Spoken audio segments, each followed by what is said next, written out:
to get me to read more. 2 days ago, I finished The Stranger by Albert Camus, and I absolutely loved it. It's a great book. Now, that book was maybe like 123 pages, and my goal for this year is to do about 10 books, and I think that was the first full book I finished. I finished the rest of my other book, Kamala Harris's book. I thought maybe I shouldn't read a bunch of 100-page books. I should probably read something with a little more density, right? And this is what you should know about politics, but don't. Fourth edition. There's a fifth edition. I bought this a while ago, like I think a year ago, and I just never got around to reading it, along with the other 30 books I have on my shelf that I haven't touched. But the red shelf is getting bigger and bigger by the day. I think I have 1, 2, 3, 4, 5, 6, 7, 8 books on there now. Only 1 I read this year, 2 I read last year, and then 6 I read 1 year.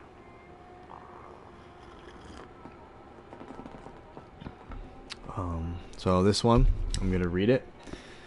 I have a goal of, these chapters are longer. They're not like 5, 6, 7, 8 pages like Albert Camus. So these are gonna take a little more dedication. It's not gonna be like a 30-minute stream. So what my goal is, I'm gonna try and read 1 chapter a night and like really dedicate my time to it. I think I can blow past. I think I can knock this book out in like a week if I really take my time with it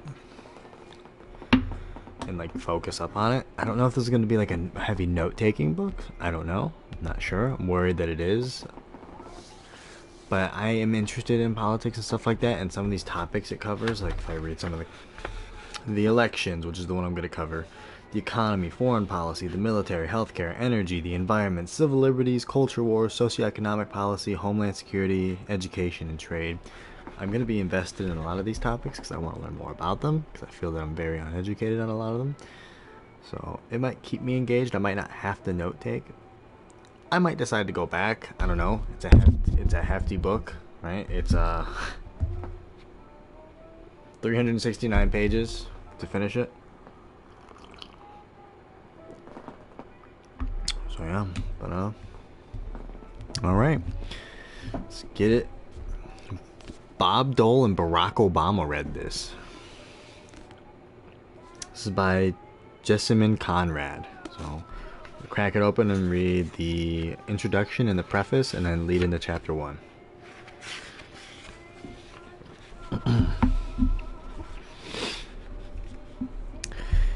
Introduction to the 4th edition by Martin Garbus. What you hold in your hand, a nonpartisan guide to politics in America, is a miracle of sorts. How could it not be? As I write this, our country is headed into the most important election in my lifetime.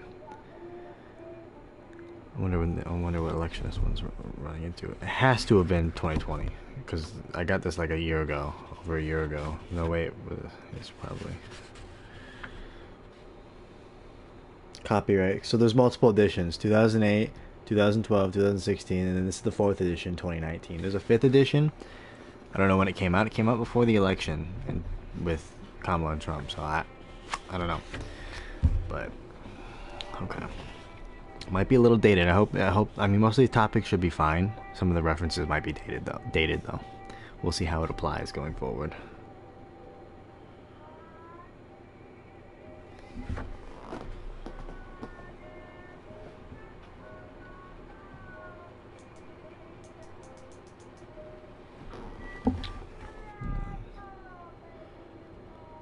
Getting the lighting correct is hard.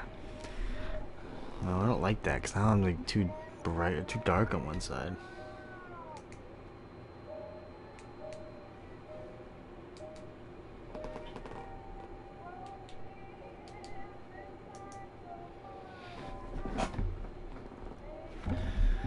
Probably just try to move this a little closer, maybe. I don't know. Figure out the lighting a little bit.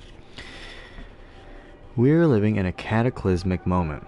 Americans are engaged with many rights abuses occurring in the nation like never before. The rule of law, something I've spent my life fighting for, is under daily attack. There are many reasons for this. The internet and social media, the accelerated speed of news, and the increasing chasm between the insanely wealthy and the shrinking middle class and the growing underclass, among other things. And all of this is reflected back at us in a divided and distorted news media. Each of us lives lives in the proverbial bubble, listening only to pundits who support our predetermined belief systems. In time for the 2020 elections, Arcade has published a 4th edition of Jessamyn Conrad's now classic and reliable source that is free of political spin. It is rare for a nonfiction book about political issues to hold up over time and remain as relevant as when it was first published. In What You Should Know About Politics, But Don't, the subjects and information presented are the foundation of what, in an ideal world,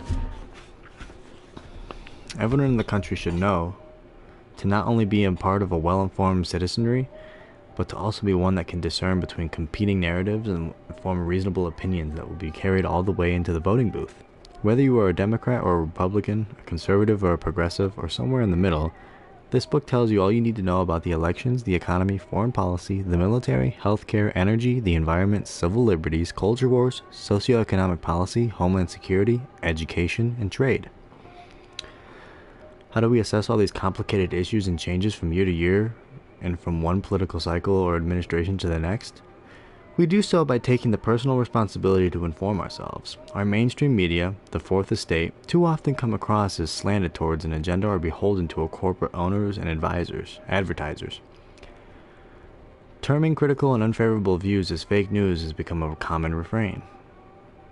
We require the tools necessary to discern fact from fiction and, more precisely, to know what has been manipulated in unadulterated news.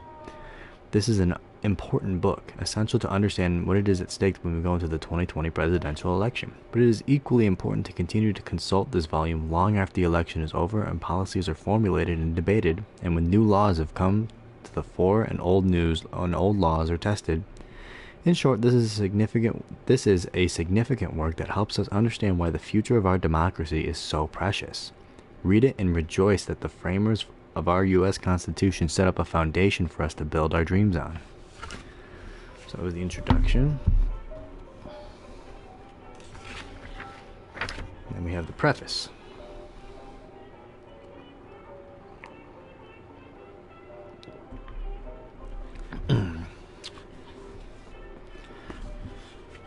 I'm surprised that nobody has written this book before me. You'd think in the United States, one of the largest functioning democracies on earth, someone would already have produced an issue-based, nonpartisan guide to the often mucky world of contemporary American politics, but nobody has, until now. I wrote this book to fill a void, the existence of which has been made all the more apparent by myriad mudslinging volumes in the Ann Coulter, Michael Moore mold, books that are more about theater than ideas, that have more to do with the misplaced hate than thoughtful contemplation of issues ahead. In a world of sound bites and deliberate misinformation, a political scene that has become literally colored by what is probably a false divide, red versus blue, how is anybody supposed to get unadulterated facts? Now that the TV news is increasingly partisan, newspapers decreasingly relevant, bloggers and YouTube newscasters and PACs like Move On more potent, where can the average educated American find a reliable source? Well, hopefully you can come here. Like many Americans, and like most Americans my age, I wasn't active in politics or even very interested until a few years ago, even though I grew up in an intensely political environment.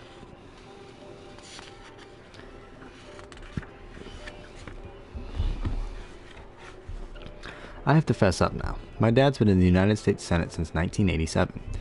My uncle, my mother's brother, was a 2-term governor in our home state of North Dakota and became the Secretary of Agriculture in 2008. My dad is a somewhat conservative Democrat. My uncle is a Republican.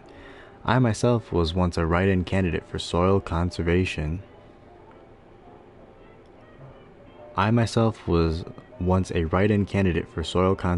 Officer. Alice, I appreciate your vote. Yes, I know, it's weird, but as my mom always used to say, we're from North Dakota. Everybody gets to be something for a while, and as long as you bring a hot dish. I've been privileged to not see only the insides of our political system, but to experience many different political environments. North Dakotans are an unusual blend of conservative and liberal. In a state where George W. Bush got a bigger percentage of votes than in his own home county in Texas, our entire congressional delegation was Democrat from 1987 to 2011. North Dakotans are middle class, rural, and largely religious. I now live in New York, one of the most richest, most urban, and least religious places on the planet. I grew up in Minnesota as well, a place with a perplexing mix of liberalism and conservatism that is still the only state where people think that a career in professional wrestling might plausibly qualify you to be the governor. New England was home for several years, and I spend time in California. I've also lived in Italy, England, Morocco, and India, so I've been exposed to how diverse array of people approach political issues. I became interested in politics when we invaded Iraq. I had studied Islamic art, Middle Eastern history, and Arabic in college, and I was shocked by how little even the media knew about the issues they were covering. I realized that they probably didn't know much more about the monetary policy than they did about mosques, so I got more involved. As a historian by training and nature, though my instinct is to do a lot of research and try to figure out who wants what and why, then write about it, it's a way of working that has led to this book, which is essentially a political primer with a dash of anthropology and cultural history. Rather than a diatribe by someone who decided long ago who she hated and what she loved, I'm still trying to figure that out.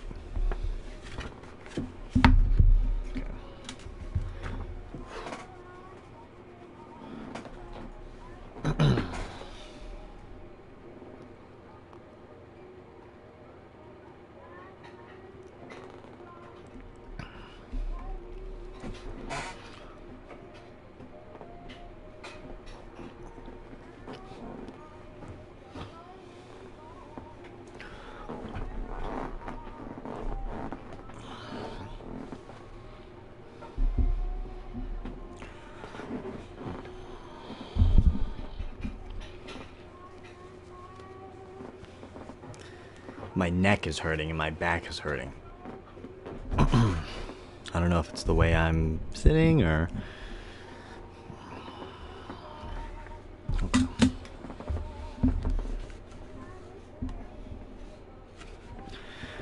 Personally, I'm not much of an ideologue because North Dakota does not require me to register to vote. I have no party affiliation. If I had one, I'd be a disappointed Democrat with a strong libertarian streak. In another era, I'd probably would have been a Rockefeller Republican. I'd loathe the entrenched political machines of both parties, which I think are dangerous and far too often misleading, manipulative, and fundamentally dishonest. So in that sense, you might say I'm a populist. My most politically informed friend calls me a pragmatist, and that's about right. I get my undies in a bunch when people lie. I want things to work well. I think we probably should be nicer to other people as much as possible, but I believe there's such a thing as evil in the world too.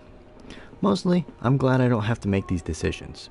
I don't know what I would do about gun control over the death penalty, or trade agreements if it were up to me. Like most Americans, I'm conflicted on many issues. Writing this book gave me a lot to think about. My hope is that it will help you learn more about the issues, decide who you think you should vote for, and why.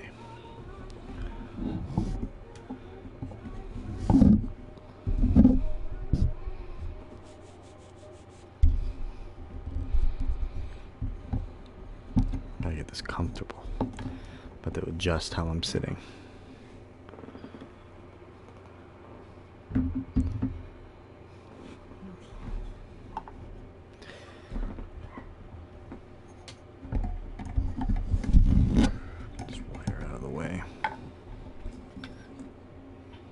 I've been everywhere. Jesus Christ. Hold on, I wonder if you can still hear me. I think I just unplugged my headphones so I can't hear me. There we go.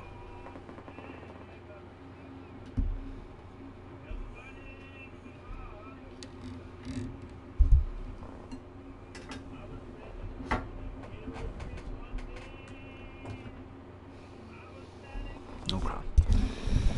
There we go. It's a little better. Actually, let me just go all the way and adjust everything in the middle of reading. It's bothering me.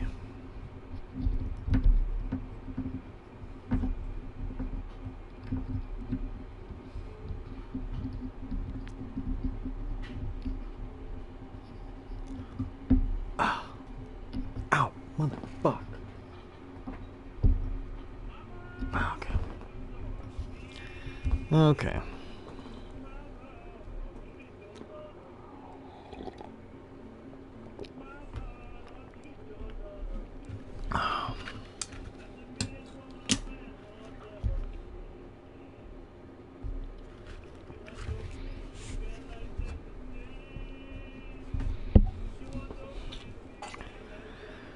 The most common response I got while writing this book was also probably the most telling. A nonpartisan guide, people asked, how can you even do that? I was always a bit baffled by that question. I don't think it's very hard to give people all sides of the story.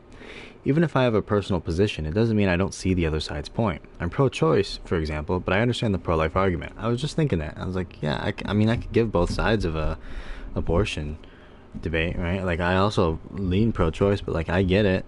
There's a reason they're acting how we perceive as crazy, and that's because they literally think you're killing like a toddler. That'd be crazy if I just went and like murdered a bunch of toddlers. In their mind, that's what's happening. So I get why. I just disagree fundamentally. I'm pro-choice, for example, but I understand the pro-life argument. I'm more happy to present both viewpoints. After all, it's up to you to make your own decisions. I'm just going to put all the pertinent information in one place, and I'll describe who argues over what and why. I'm going to explain how systems can affect outcomes, and I'll give you the background to help decode political spin. While most chapters have a background section to orient you on how the various debates are framed, some chapters, such as the one on socioeconomic policy, are a grab bag of issues that don't share one common historical or ideological background. Some, like the chapter on trade, necessitate defining some basic terms because you simply need to know a little lingo to talk about it.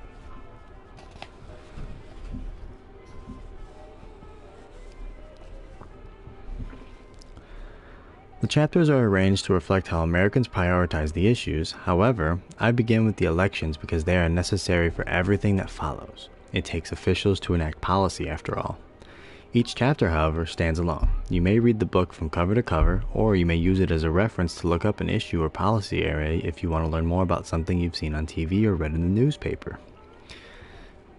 So if you read this and find yourself a little less confused when someone brings up wiretapping at a dinner party or Iran over drinks, I figure I've done my job.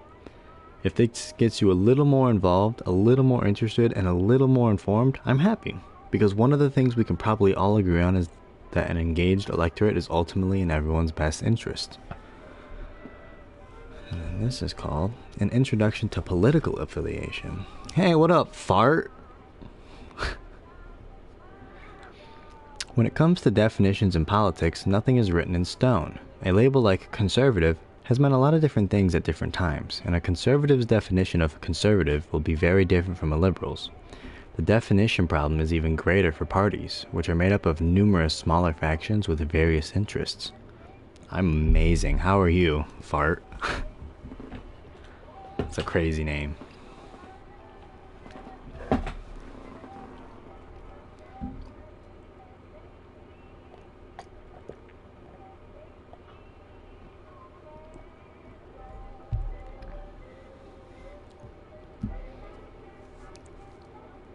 Oh, man.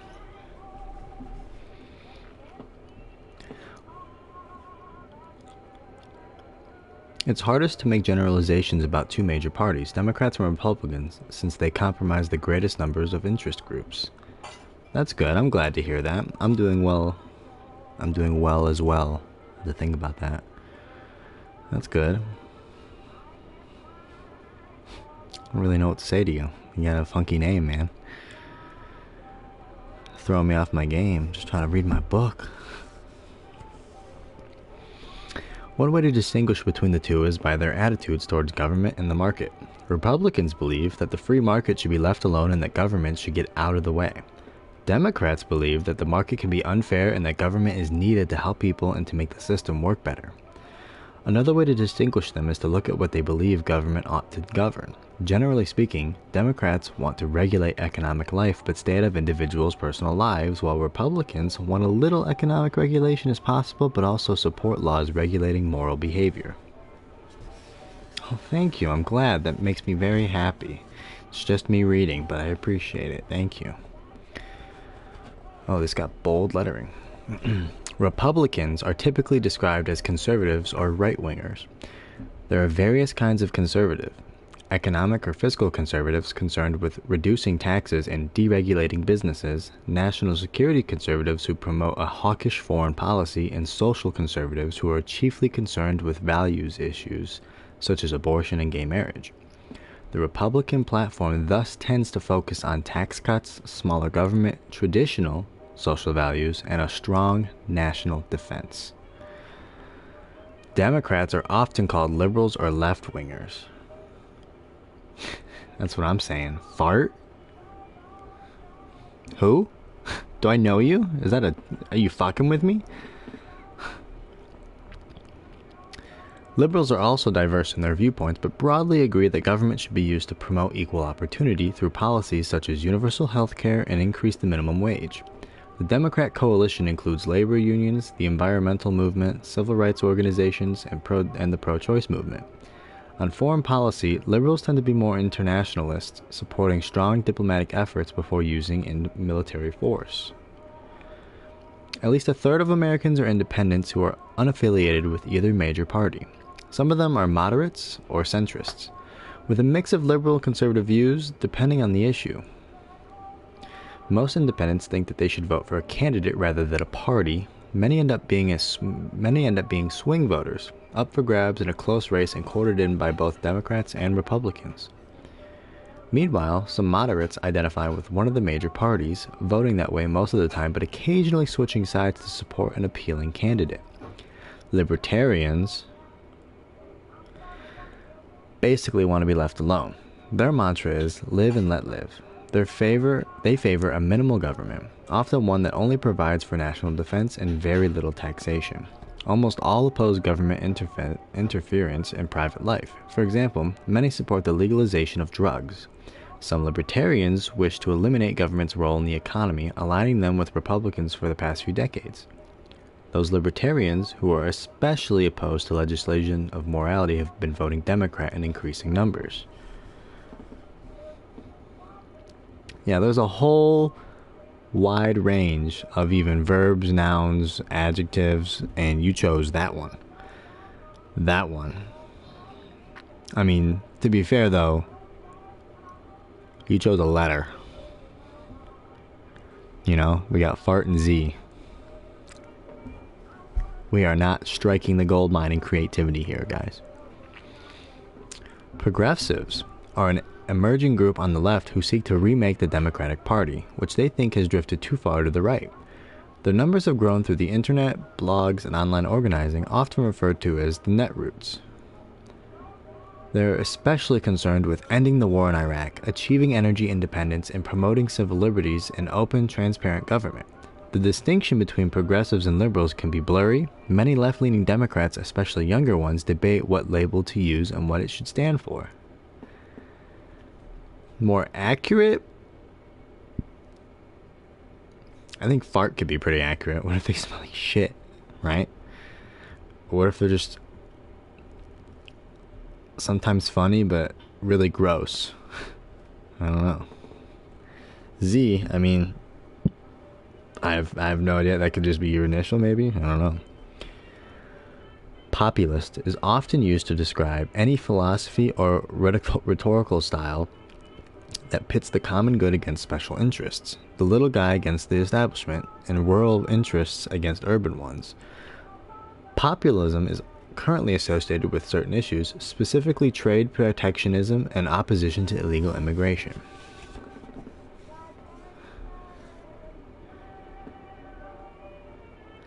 Okay, fart is a verb, not a letter.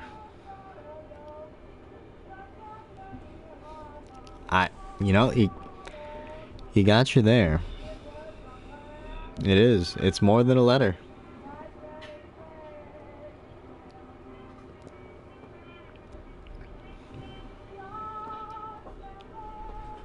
Alright. That was the introduction, the preface, and then the introduction of party affiliations to explain them real quickly. So then, now we have the first chapter. Elections. Me too, Z. Alright, we're all just confused. We're all here, and we're all just confused. That's okay. No one here knows what the hell's going on. Okay.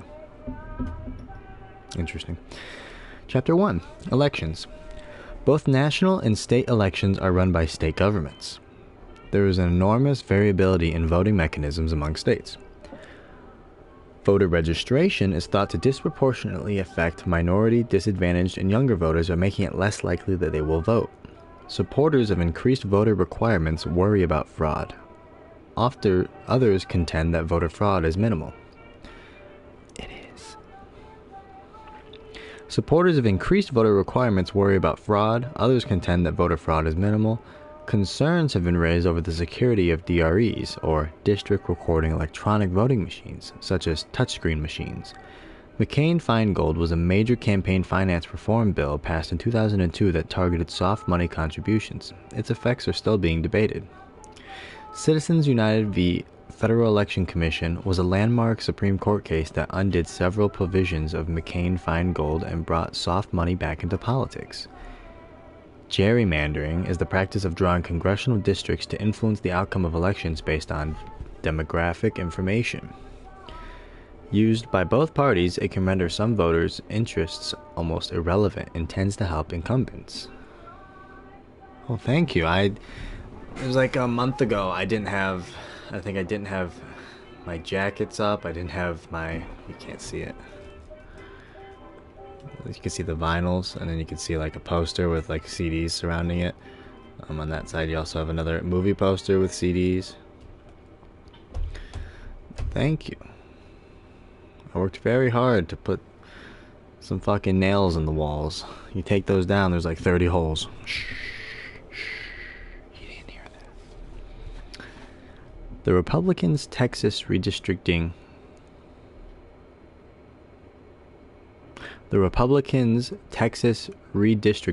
plan drew fire in 2003. Democratic presidential nominations rely on primaries. New Hampshire's early primary and the Iowa caucuses are especially important. Republican presidential nominations are more centralized. The South Carolina primary is important and as early as non-binding straw polls. The outfit? What if I was butt naked, from the waist down? It's the hoodie, bro. It's the face. And I got my PJs. You're not gonna see the grippers, not for free. You're gonna have to throw some money at my way, and then you can see the dogs.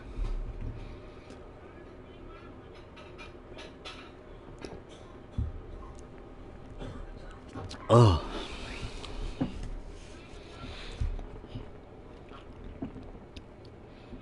Thank you, man. This hoodie, where did I get it from? I bought it online. Yeah, it was an artist. I bought it online from the merch store, and I got it in like XXL just in case it shrank. Didn't want it to shrink, because I'm awful with laundry, and I always shrink my fucking clothes, and then I can't wear half of them. I have a bunch of shirts and hoodies on my rack in my closet right there that I can't wear, because they're too small on me now. Tragic. Many states have moved their primaries forward in order to gain more influence over the presidential nomination process, leading to an earlier Super Tuesday. There have been calls to reform the Electoral College, which elects the president and vice president. Many would prefer direct election via the popular vote. So that's like a big thing that just happened. I believe Trump won the popular and the Electoral College, but I don't think a single election has been won by a Democrat via just the Electoral College. It's always helped Republicans. So there's a lot of debate on that. But now they love the Electoral College whenever they win. If I ever farted on live, you didn't know about it. I likely, I'll be, I got a cough. And then, I just absolutely shit my pants. Sometimes that'll happen. It happens. It happens to the best of us. Listen, okay? No one's perfect. I'm sure your ass farts all the time. See what I did there? Background the current debates. Most Americans know that we use a simple majority system to elect senators and representatives, and many have heard of Electoral College, but few of us understand how a candidate gets his or her name on the ballot, or even how ballots are counted and tallied. We know even less about the groups that maintain a continuing interest in how we choose our leaders on the local, state, and national levels. I'm not answering that question.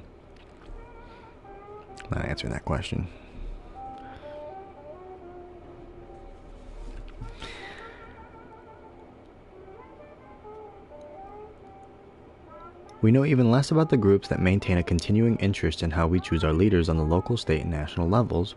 But almost every aspect of voting can be contentious. After all, how an election is held can be strongly influenced by who is elected. Electoral processes are at the heart of the democratic government, but they aren't usually political issues because they are complex.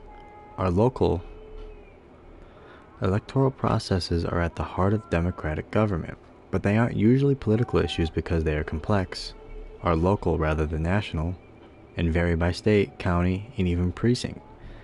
For some critics, this fact is in itself problematic. They feel a uniform national mechanism would be inherently fairer.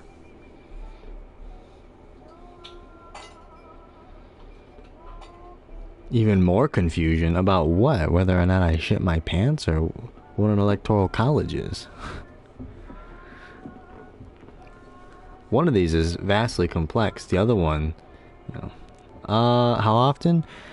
I try. The goal is to at least 4 or 5 times a week, because I use this to make myself read.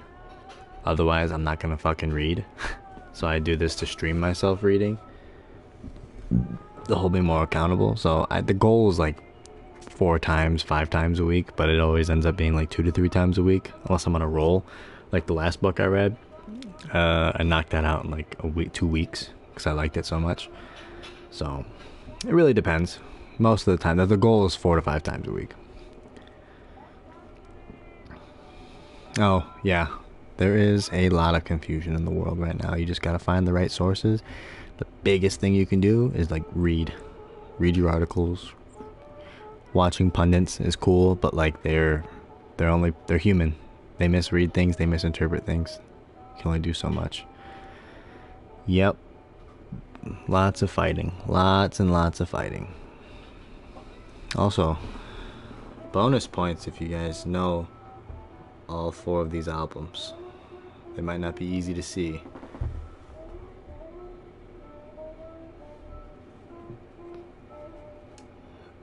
That doesn't help. That didn't help in the slightest. Yeah, a lot going on. Few of us are even aware of any problems that may exist, except when a race is so close that irregularities could affect its outcomes. That's all the more reason to pay attention to elections before they go wrong. Oh, that's going to be interesting, because the first section of this is elections, but this book's taking place in 2020, or 2019, that's before January 6th, and that whole insurrection stuff. So I wonder, I bet you the 5th edition includes it. Fuck. Damn, I really got boned getting this one, huh? Every current debate about elections is somehow informed by the 2000 presidential race between the Republican Texas Governor George W. Bush and Democratic Vice President Albert Al Gore. Though the election was the most closely contested in decades, it was less anomalous than we might think. In fact, several elections in the 1800s were just as close and heavily debated and had similarly vast repercussions on American history.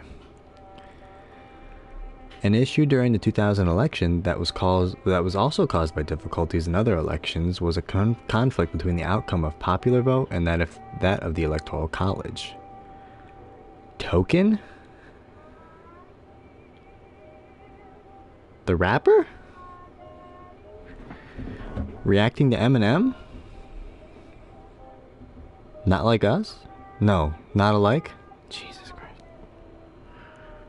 I can't stand that song. I love Kendrick Lamar, but I can't. That's coworker music now. I can't. Oh my god, no, I can't. Conflict between the outcome of the popular vote and that of the Electoral College, one of America's least loved and probably least understood institutions. The Electoral College consists of 538 electors, and they are the ones who actually elect the president and vice president, not the millions who cast their votes on election day. This is true. I mean, you don't have to, but we do kind of have to live life regardless, no matter how much harder it is made or easier it is made. Preferably easier.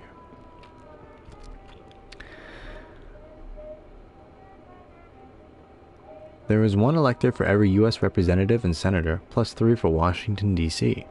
So California has 54 electors and Delaware has 3. The way electors are nominated varies by state, but we elect electors loyal to a particular candidate by voting for them on election day. If you read your ballot carefully, you may see that it actually says the electors for the various candidates for president and vice president.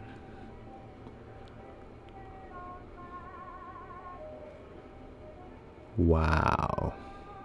I don't know what that is, too. 54 electors for California and 3 for Delaware. That's kind of crazy, but the population representation makes sense, right? California has like millions and Delaware has like, I don't know, tens of thousands, right? Favorite food and drink. Food? I don't know. I'm a big spaghetti guy. Love spaghetti. Or sloppy. Oh, I miss sloppy joes. Drink, I mean, Baja Blast or... Yeah, Baja Blast. I literally have an unopened can of it right here. 0 sugar. I just got done drinking some A&W root beer. And I have to finish my hot chocolate.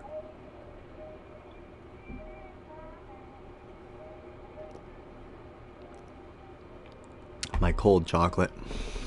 My room temp chocolate.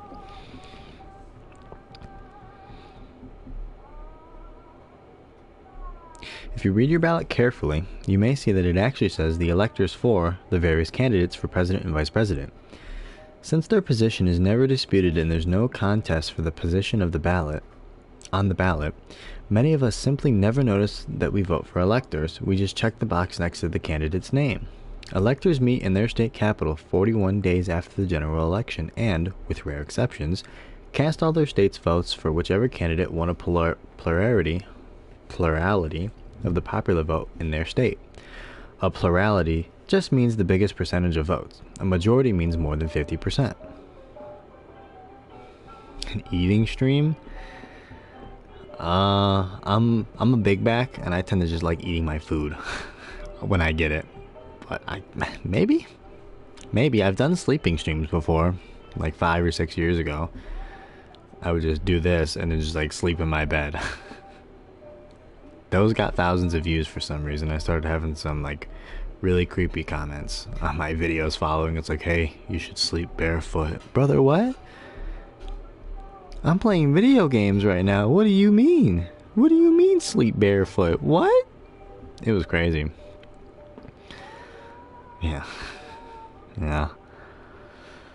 Yep, I gained like 100 subscribers too after doing that. I went from like 300 to 400 in like 2 weeks after that. I was like, oh, this is crazy. I just go over to market. The Electoral College was created by the Founding Fathers as a last-ditch compromise on how to choose the president, one of the most hotly debated questions faced by the Constitutional Congress in 1787. Some wanted Congress to choose the president, thinking that they would be informed and would choose the most qualified candidate. Others argued for the direct election by the citizen as a more democratic and egalitarian method. Yeah, they can get pretty odd. Like I said, the barefoot comment was wild. Or like I didn't do a sleeping stream for like 6 months because I was like, I don't really feel like it. And I started getting comments. I had to block some of them. They're like, hey, you should do a sleeping stream and turn up the volume so I can hear you snoring. I love it. Like, seek God. Holy shit, what are you talking about? Get a grip. Holy hell. Crazy. The solution was to have state legislators elect representatives to the Electoral College, whose members would subsequently choose the president. Soon enough, there was a problem. In 1800, Thomas Jefferson and Aaron Burr each received 73 electoral votes, so the decision was passed to the House of Representatives as dictated by the Constitution in case of a tie in the college. Jefferson won, while Burr went on to kill Alexander Hamilton in a duel. And you think today's politics are cutthroat? Jesus. Well, it was the 1800s, so... Yeah, true. Some people are fucking crazy, and some people are weird, some people are odd, some people are horny as hell. It's a crazy world out there. Protect your kids. Protect them.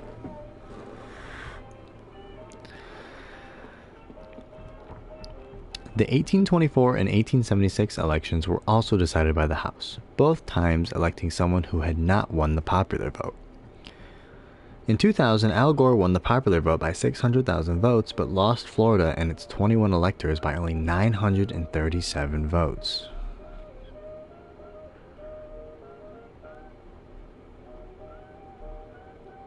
Any fart comments? No, I don't know if I did. Well, so like there wasn't comments. It was mostly like live chat stuff. I don't know if people watched it back. I'm not sure. They might have. I don't know if I'd have to check the videos again because they were like years and years ago, and I've uploaded a bunch of stuff since then. So I'd have to really go back and find it. But I don't think there were a lot of comments. I might have probably shit myself a few times. Who knows? I didn't watch them back. He lost the Electoral College 271 to 267. Early on election night, Gore appeared to be winning Florida comfortably, and major networks called the state in his favor. Experts often call an election based on projections. Knowing some of the results, they use exit polls and statistical analysis to guess the remainder. But later that night, Florida was called for Bush, giving him a projected majority in the Electoral College, and he was declared the winner. The following morning, however, Florida was deemed too close to call, and the entire election was thrown into limbo. The margin was so close that an automatic recount was ordered to determine the winner. Democrats were concerned that the recount effort was effectively fixed in advance because the official in charge was Republican Secretary of State Katherine Harris, the co-chair of the Bush campaign in Florida.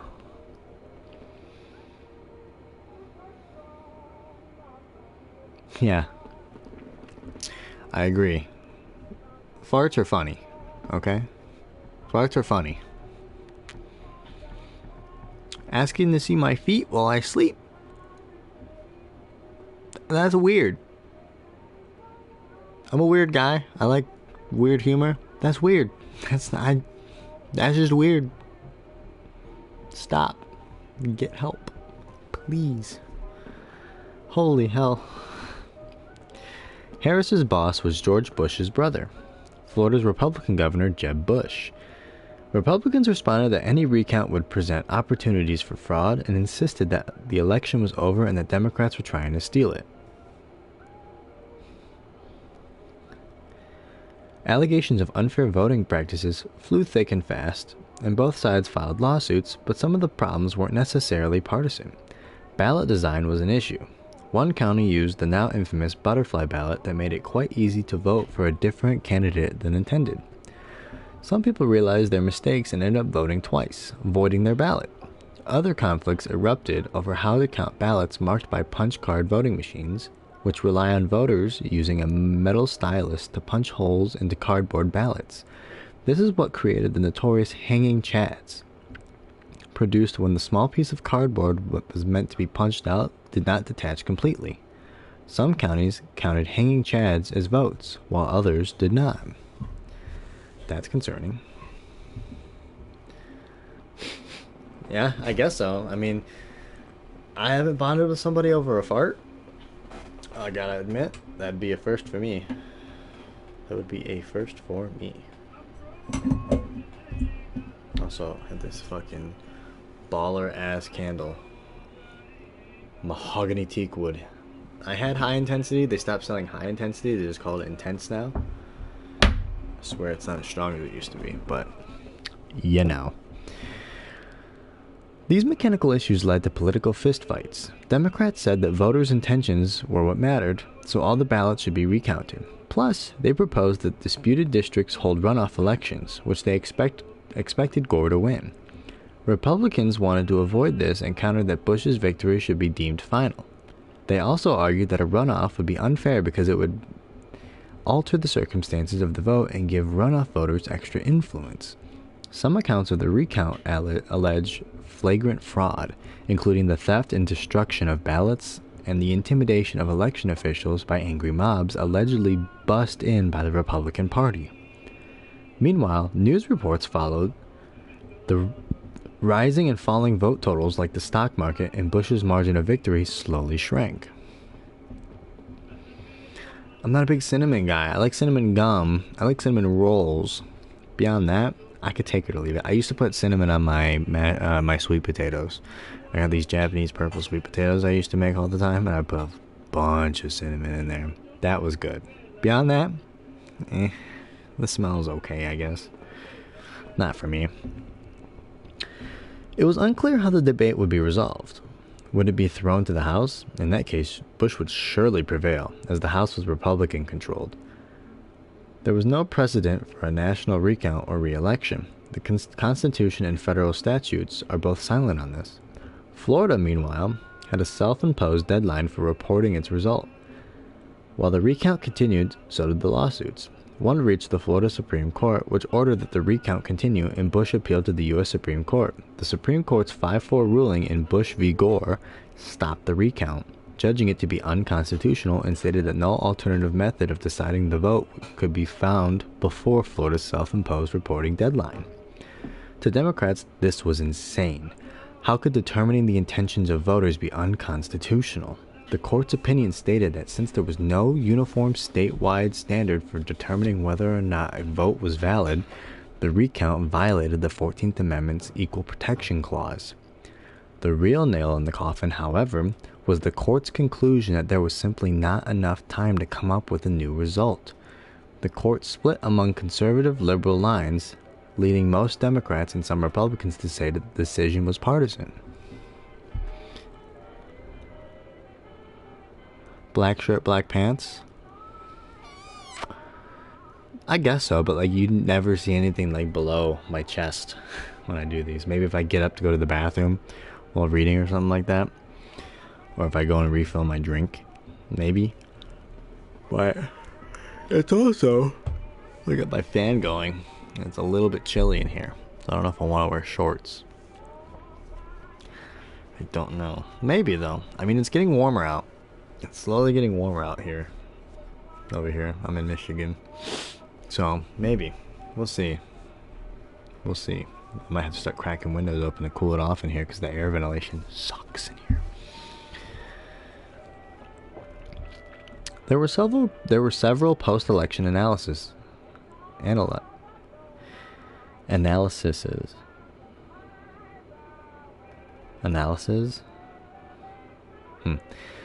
The consensus is that under the rules the Bush camp proposed to resolve the dispute before it went to the courts, Gore would have won. While under the rules of the Gore campaign proposed, Bush would have won. Major press organizations asked the University of Chicago National Opinion Research Council, NORC. I agree most of the time they are. Jammies though, killer. Killer right now, cheat code right now. My legs, toasty. Warm. I'm frolicking right now. NORC, right, the University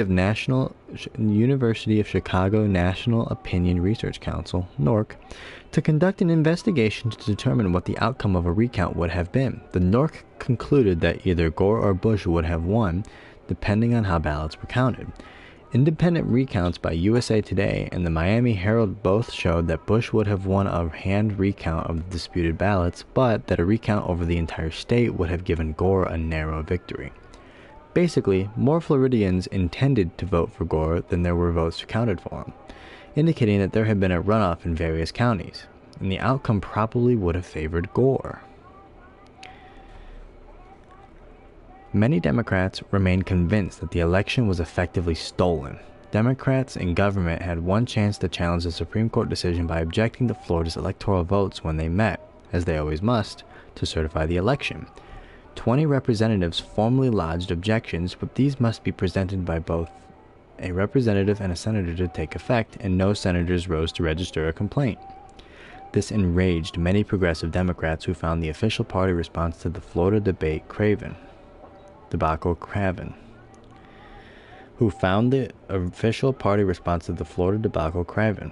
don't even know what that word means. Republicans, on the other hand, felt that justice had been served by leaving the original electoral results alone. In any case, Gore submitted to the Supreme Court's decision, and George W. Bush became America's 43rd president. After the problems during the 2000 election, in 2002 Congress passed the Help America Vote Act, or HAVA, which helped precincts replace punch card voting systems and attempted to establish voting standards.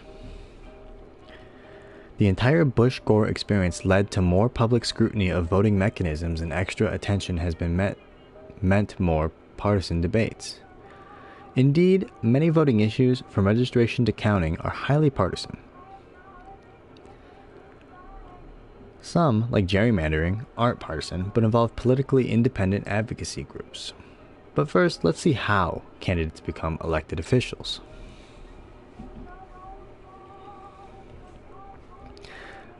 Mechanics of voting. In most states, you have to register to vote, usually 30 to 60 days prior to Election Day. The rationale for registration is to prevent voter fraud by allowing state governments to keep track of who has voted, but it has had the effect of making voting harder, and therefore less likely for many. Studies have shown that popular interest in a campaign peaks in the final 2 or 3 weeks before the election, but by then it's too late to register in most states. Plus, registration laws disproportionately impact people who change addresses more often, especially the poor and less educated, as well as younger voters. Several states have same-day voter registration. A few have none at all. Calls for states to adopt same-day registration, which balances fraud prevention with accessibility, have grown in recent years. Both Republicans and Democrats make a point of helping likely supporters register, but many registration groups are nonpartisan and operate out of a sense of civic duty and political engagement.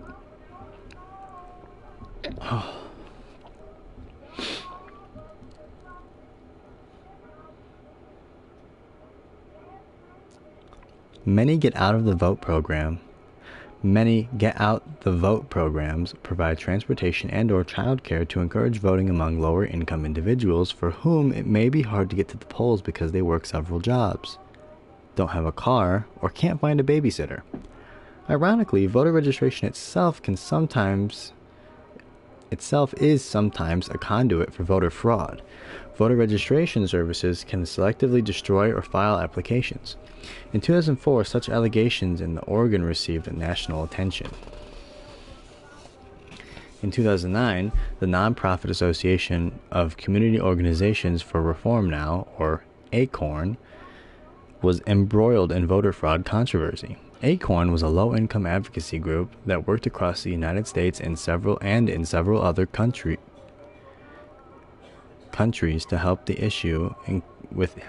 with issues including healthcare, violence prevention, housing, and tax advisement. Jeez. Let me run that sentence back. I made so many errors. ACORN was a low-income advocate.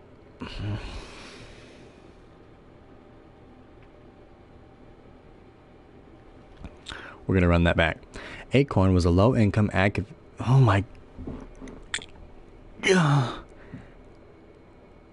advocacy group. Low-income advocacy. I'd like to advocate for something. I advocate. It's an advocacy group. Advocacy group. Why does it sound so weird? Advocacy group. The low-income advocacy group. Am I dense? Did I forget how to speak? I should fart next stream? Brother, what? Are you okay? Are you the foot guy? Did you switch your name from foot to fart? I'm tweaking.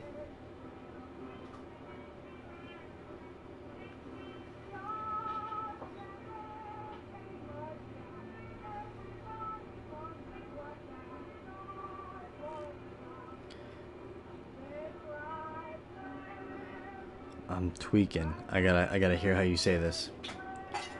Advocacy. Advocacy. Advocacy.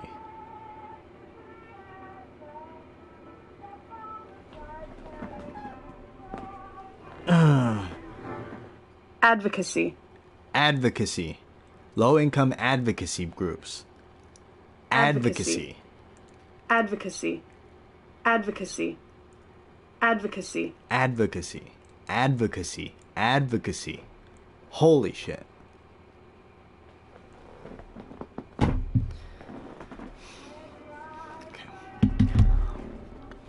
Okay. We're going to try this again. I'm not going to tweak out because I can't read a goddamn word. Acorn was a low-income advocacy. Acorn was a low-income advocacy group. Advocacy? Acorn was a low-income advocacy group. Acorn was a low-income advocacy group that worked across the United States and in several other countries to help with issues including health care, violence prevention, housing, and tax advisement. I did it.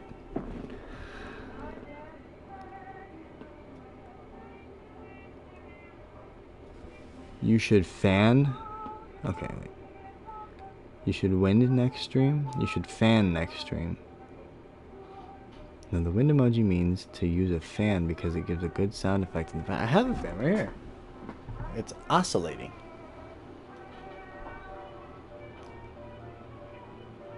It's oscillating.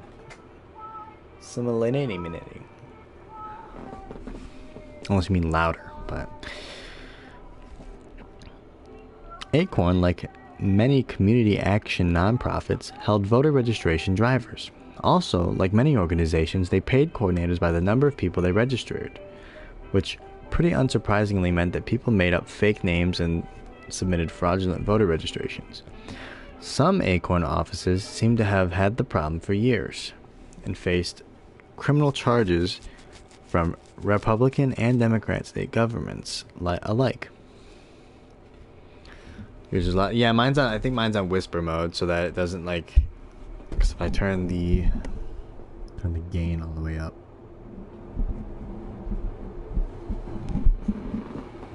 You can hear it now, but you're gonna be able to hear every I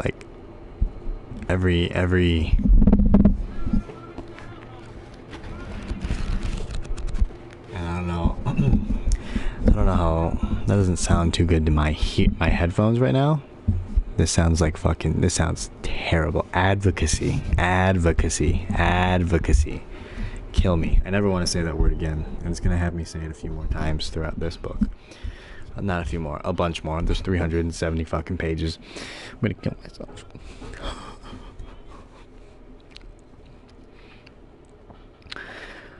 But filing fake voter registration does not equal improper voting. People would have to illegally vote under these assumed names for that to be the case. Acorn was finally felled by two young conservative activists who posed as a couple trying to get advice at Acorn offices for illegal businesses such as running a child prostitution ring. They secretly filmed Acorn employees responding to their requests. Though Acorn was cleared of any criminal wrongdoing by several agencies, investigators found the videos were heavily edited. The damage was done, and Congress revoked Acorn's federal funding, which basically shut the organization down. Shut it down over false allegations and edited videos? Holy shit. Yeah. Thank you. Thank you. Thank you very much. I appreciate it. Thank you. Voter suppression and voter intimidation are variations of voter fraud. Voter suppression often entails misinformation. People are told polls are closed, or that there are requirements for voting that don't actually exist, like showing a social security card or a government-issued photo ID. Sometimes the intimidation is physical. A heavy, though fake, security presence may be displayed at polling locations, and sometimes voters are aggressively questioned outside the polls. Typically, voter suppression and intimidation target low-income, socially marginalized populations. There are reports that voter intimidation and suppression in Florida in the 2000 presidential election affected mostly poor African Americans who were expected to vote for Al Gore. People for the American Way, a nonpartisan, though left of center, watchdog organization, asserts that voter intimidation occurs nationwide and is not the province of a single political party, although patterns of intimidation have changed as the party allegiances of minority communities have changed over the years. Oh, okay. Have a good one, man. Let me know what you think. Thanks for stopping by. Some of these actions are illegal under the Voting Rights Act of 1965, passed under Democratic President Lyndon Baines Johnson. LBJ, dog. LBJ's a GOAT. Civil Rights Act? Bro. Love that guy. To extend the franchise or the right to vote, especially to African Americans of the South. The Voting Rights Act reflects what we perceive as the right to vote. However, no blanket right to vote is guaranteed by the Constitution. Subsequent amendments removed restrictions on the rights for certain groups. African Americans, theoretically, in the 1870s 15th Amendment. Women in 1920s 19th Amendment. The Voting Rights Act permanently and nationally abolished literacy tests and poll taxes payments required in order to vote. These had been especially prevalent in the South as part of Jim Crow laws, which included forced segregation and numerous restrictions on African Americans. The Voting Rights Act forced some states, counties, and towns to pre-clear all changes in voting practices with the Department of Justice, the DOJ. It also had a partisan impact as African Americans shifted their allegiance to the Democrats, while formerly Democratic white Southerners began trending Republican. The voting section of the DOJ has faced scrutiny for its implementation of the Voting Rights Act. In 2005, the DOJ approved a program in Georgia that would require all voters to show certain kinds of ID at polling places. People who could not provide appropriate ID were to buy a $20 digital ID card. Republicans argued that this is a necessary measure against voter fraud, while Democrats feared it would make minorities less likely to vote. Low-income African Americans in Georgia are mostly Democrats, so Democrats saw this move by the Republican-controlled legislature as an underhanded political swipe. Under the Voting Rights Act, Georgia had to submit its changes in electoral practice to the DOJ. An initial internal report by the DOJ suggested that the Georgia ID requirement would dilute minority votes because of significant numbers did not have the necessary documentation. However, Section Head John Tanner allowed the ID program to move forward. The Georgia law was overturned by an injunction. That decision was reversed. Then, in 2008, the Supreme Court upheld an Indiana law requiring voter ID. Texas, Tennessee, Rhode Island, and Kansas passed new state voter ID laws activating in 2012, bringing the total number of states requiring ID at the polling station to 30. Sometimes, proponents of ID laws say that they want to prevent illegal immigrants from voting. They can't. Immigration advocates, however, point out that no illegal immigrant would risk arrest and deportation in order to vote. Although many civil rights groups have condemned and challenged voter ID laws, the tide seems to have turned in favor of stricter regulation.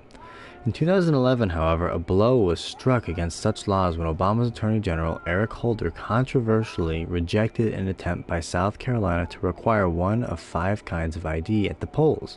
The Justice Department ruled that the South Carolina law would selectively disenfranchise minorities because 10% of non-whites in South Carolina don't have a photo ID, while only 8.4% of whites lack a photo ID.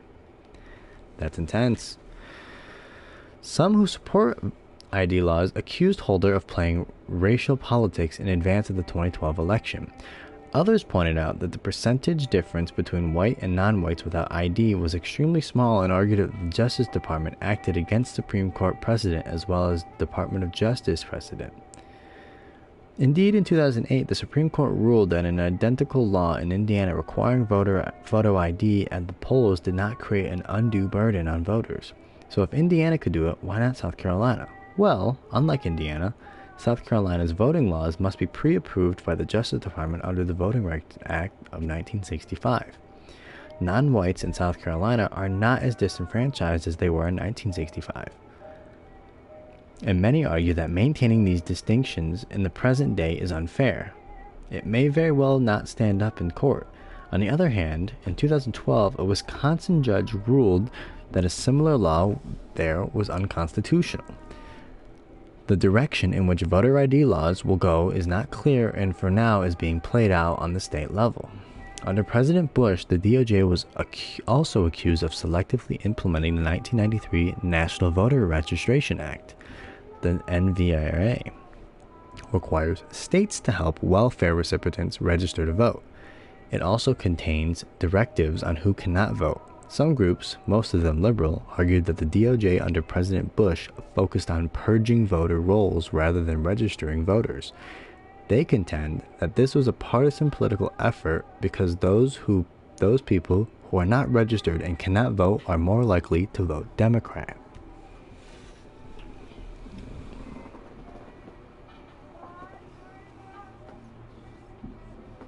This is a lot.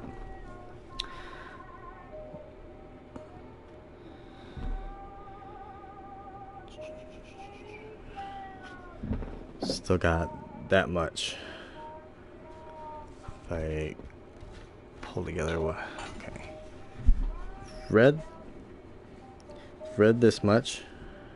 Have that much to read. So on page 11, it ends on 33.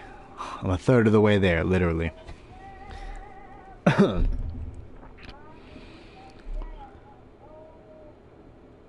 Lately, allegations of voting irregularity have tended to fall on Republicans, but in many big cities from the mid-1800s to the mid-1900s, Democrats were often implicated. The political machines that ran urban areas were mostly, but not always, Democratic, providing jobs and other social services to recent immigrants in exchange for their votes and support. This was easier to monitor therefore before our system of secret ballots was instituted. In those days, most votes were cast in public without a booth. Reformers criticized the most infamous machines, such as New York's Tammany Hall, for paying for votes or encouraging people to cast multiple ballots. As a result, the first voter registration laws were passed around 1900. In 1960, Chicago's Democratic mayor, Richard M. Daley, was accused of running up votes for Democratic Senator John F. Kennedy's presidential bid. The election was very close, and many believe that Kennedy won Illinois and ultimately the presidency because of Daley. A number of investigations concluded that while there were some voting irregularities, they were minor and did not affect the statewide outcome. But the belief that Daley fixed the election was widespread. Kennedy's vice president, LBJ, was accused of similar dealings in Texas, which was then predominantly Democratic. I didn't know LBJ was a VP for John F. Kennedy. That's so cool. Yeah, first one, I think I didn't set up my PlayStation correctly, and it turns off after a couple hours. I set it back to that because that's what I want, but I had to set it to not fall asleep. Otherwise, it would shut off like 3 hours in. I didn't realize that. And I woke up to it being off. It was. Indeed, it was. We are not doing that now. We are not doing that now. Negative. No. No. Was a case of similar dealings in Texas, which was then predominantly Democratic. So we see two basic patterns to electoral disputes. The party alleging irregularities is always the party who just lost. The winners, of course, are content with the results, and since Democrats have tended to rely more on the votes of working class and African American voters, they've had a stronger incentive to make voting more accessible. Conversely, Republicans have been more likely to allege voter fraud and to support tighter restrictions on voting. I agree. I agree. It's a way better. I may be losing it, but it looks like I'm losing it less when it's short. When it's long and it's receding, that looks bad. That looks real, that like exaggerates it heavily. It's terrible.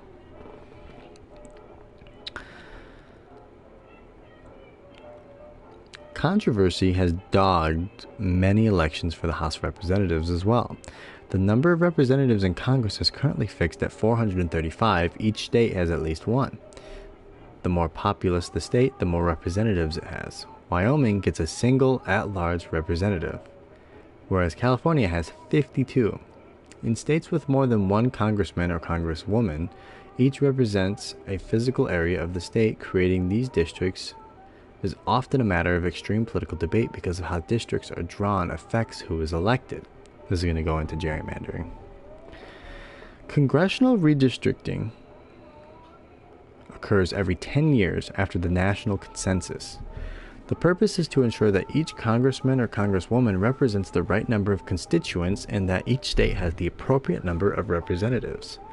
Redistricting also occurs on the state level to determine districts that also elect representatives to the state legislature. Gerrymandering is a much maligned form of drawing congressional districts to influence the outcome of elections based on demographic information and past election returns, which can be used to predict the level of partisan support in a given area.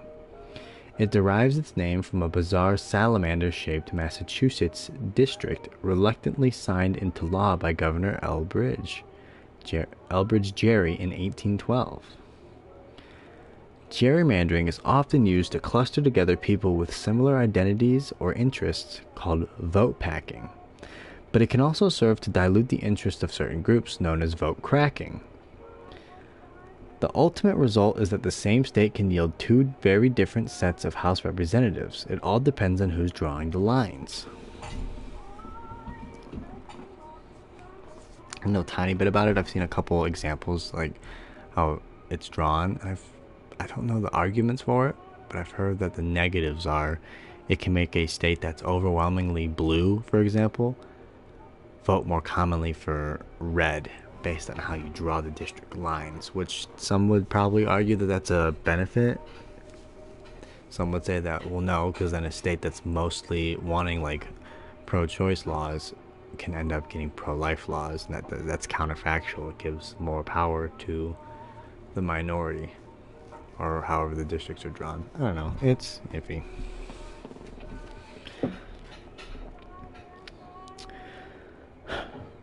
Let's say there are two political parties, the urbans and the rurals, in a state with one city, Electopolis, okay. The state has 5 House districts, of which Electopolis has 2.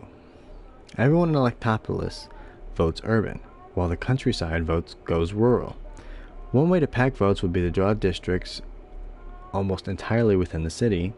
These areas would vote urban, and any urban incumbent in good standing would have an easy time winning re-election. The rurals may be constant to lead. The rurals may be constant to leave Electopolis to the urbans because they still have the 3-2 edge. This arrangement is stable but not competitive, since all 5 districts would be safe for their incumbents. That's what I was just talking about, essentially. If the urbans win a majority of the state legislature, they may try to redistrict. They might divide Electopolis among 3 or 4 districts by redrawing districts that would spread out their votes. So instead of having 2 districts that vote 90% urban, they may be able to create 4 that vote 55-45 in favor of the urbans. The remaining district would be packed with as many rural voters as possible. 3 original rural representatives would now be forced to compete among themselves for the same district. So the urban could make a deal. By drawing the boundaries of the safe rural seat to include one of the incumbent rural representatives, the urbans could effectively co-opt her. She might get to keep her seat, but the urbans would expect some favorable votes from her. They may even get her to support their redistricting plan by guaranteeing her seat by shutting out her party member rivals. The rurals could implement a similar redistricting plan to give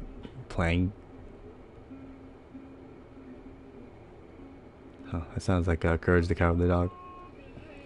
So the urbans could make a deal by drawing the boundaries of the safe rural seat to include one of the incumbent rural representatives. The urbans could effectively co-opt her. She might get to keep her seat, but the urbans would expect some favorable votes from her. They may even get her to support their redistricting plan by guaranteeing her seat and shutting out party member rivals. The rurals could implement a similar redistricting plan given the chance, dividing Electopolis 5 ways, thus diluting or cracking the urban vote, perhaps allowing them to take over the state's entire House delegation. Or they could leave a packed urban district, again with a co-opted representative. Vote dilution and vote packing are extremely common.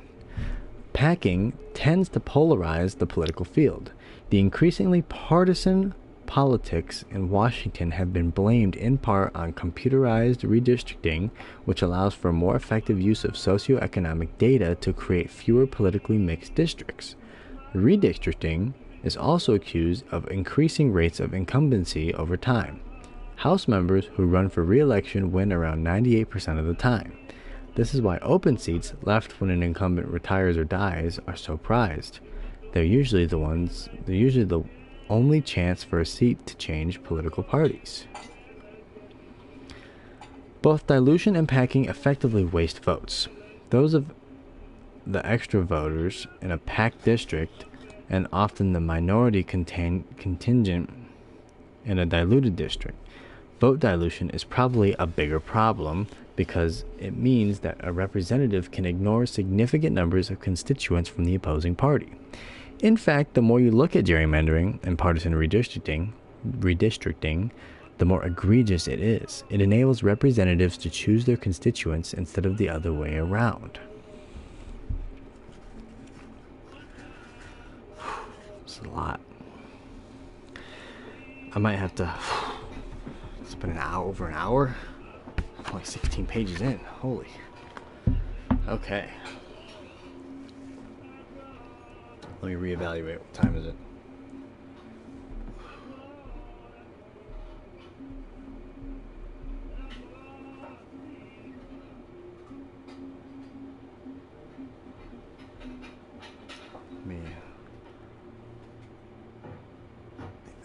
Let me think. What page am I on? Page 14. Like if I were, let's see.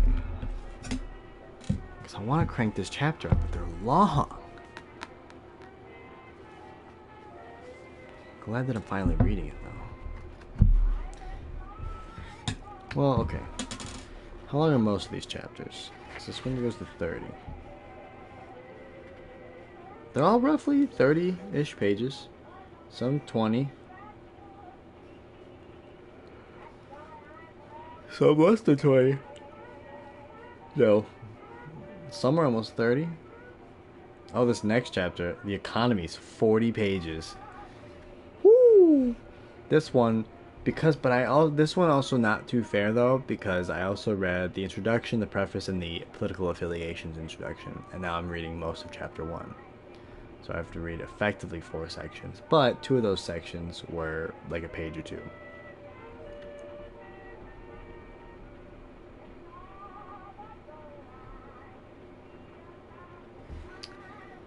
$11:45.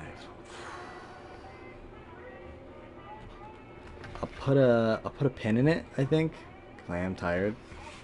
When I read this, I want to be engaged. I want to be paying attention. I want to absorb it. And I'm liking what I'm reading. I'm learning a lot about George Bush v. Al Gore, election stuff. So I think I'll put a pin in it for now.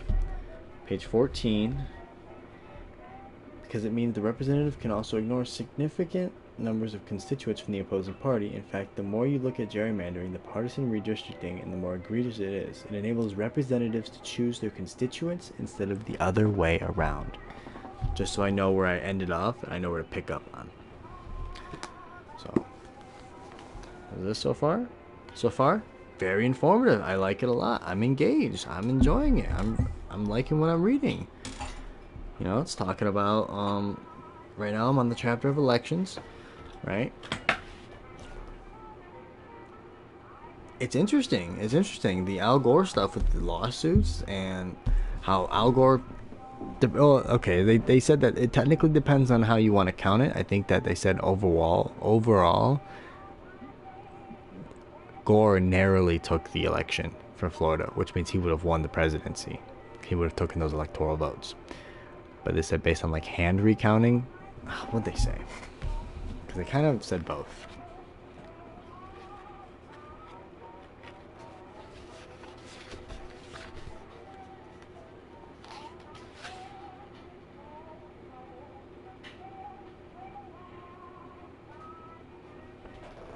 So the Nork. Yeah, the Nork concluded that either Gore or Bush would have won depending on how ballots were counted.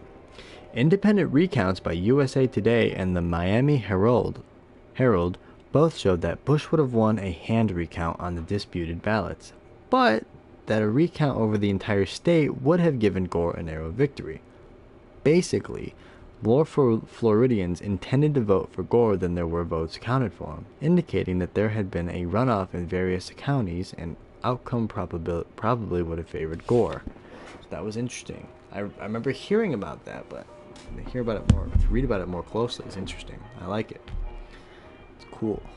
I like reading about this. This is interesting. I might crank depending on how this book goes, I might crank out a history book next. I have Japanese World War II history, like Nanking. I have Israel. I have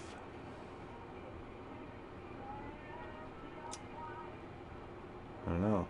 I might pick up an atheism book. I don't know, but this was a good book. I like this. This is interesting. I like it. I like it. Thank you for watching though. You made this more entertaining. You made this more entertaining than it probably would have been. So I love you. Good night. I'll be back tomorrow for sure. Probably midday. Who knows? We'll see. I want to finish this chapter. I'm going to 100% finish it tomorrow. I'm going to 100% finish it tomorrow. Absolutely. Bye-bye. Ooh.